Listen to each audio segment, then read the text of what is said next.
باز هم با تدیل ترانه‌های دلانگیز لیلی بانو کریمова دوباره تسپری نماید.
دوستان عزیز، شام همه شما رو بخیر و شادی میگویم. این لحظه همراه لیلی بانو، دوست نزدیک و عزیز و گرامی و خوش صدایم، درک شده شوی طرف خانه دیلیار هستیم. لیلی بانو، برای دوستان من چی گفتنی؟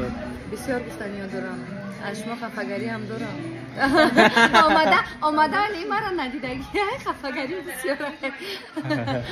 بعد از سفر سلامت باشین، سربلند باشین. سلامت باشین لیلی بانو. بعد از سفر کمی ثبت برنامه ها بود، ما الکی پورا جنبست کردیم و حالا با لیلی هستیم. بله.